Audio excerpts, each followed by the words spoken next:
La femme est attachée à une poutre. L'homme pervers tourne la poignée dans sa main. La fille implore sa pitié. L'homme pervers ne l'a pas laissé partir. Puis il a brisé les os de la fille. Elle a ensuite été attachée à une corde et transformée en marionnette. Cet homme, David, est un artiste. Son hobby est d'attacher une personne à une chaise. Des trous ont été percés et enfoncés dans les poignets. La peau du visage est également coupée. Un masque de sa propre fabrication est collé avec de la colle 502. Les membres sont ensuite fixés à une planche de bois. Une marionnette à fils est créée, sous le contrôle habile de l'homme pervers. La marionnette a dansé sur scène. Le même jour, la police a reçu un rapport. Un cadavre frais dans une boîte en bois. Et le corps était un homme. Mais la façon dont il est mort était unique. Son corps de 1,8 m a été écrasé à un N. Et placé dans une petite boîte en bois. Les jambes étaient pliées comme des baguettes pliantes. Et il y avait de multiples marques de strangulation sur son corps. Les cheveux étaient teints en noir. Les ongles étaient également teints en vert. Selon les tests médico-légaux, le corps entier de la victime a été brisé. Mais l'homme était toujours en vie après la cassure. Il a ensuite été étranglé à mort. C'est alors que l'homme pervers a recommencé à commettre son crime. Il a menti en disant qu'il avait la diarrhée et qu'il devait utiliser les toilettes de l'homme.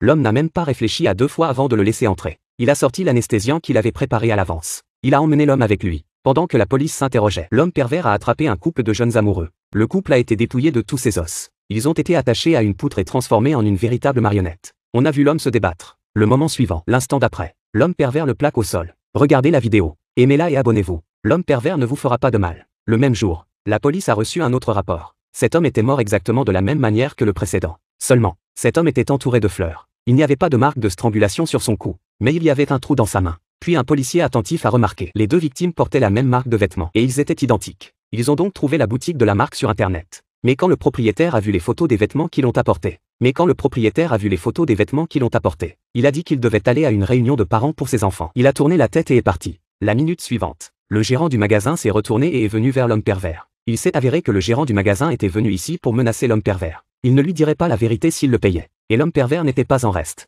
Il s'est retourné et a dit « Entrez et je vous donnerai l'argent ». Puis il a mis 2 pare-chocs sur la porte. Le jour suivant, le corps du gérant du magasin était dans la rue. Il était mort de la même manière que les 2 premiers. Le coroner a alors constaté que il s'était disloqué les mêmes parties du corps. C'est à ce moment-là qu'un policier a vu la petite boule de fer sur la table. En un instant, le policier s'est souvenu d'une affaire de marionnette survenue il y a 30 ans. Seul un garçon de 8 ans avait survécu. La femme s'est effondrée sur le sol. L'homme a mis un masque fait maison sur le visage de la femme. Et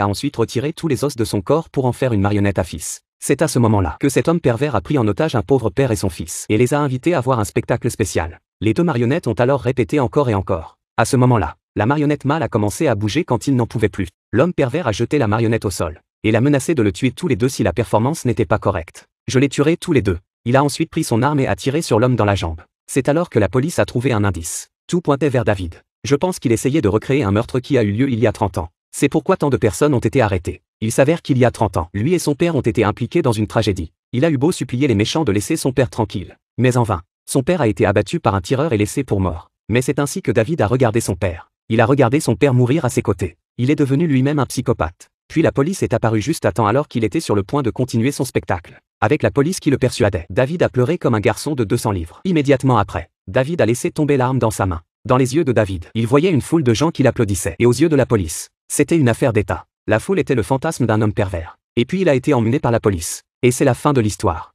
Si vous aimez cette vidéo, abonnez-vous à mon site.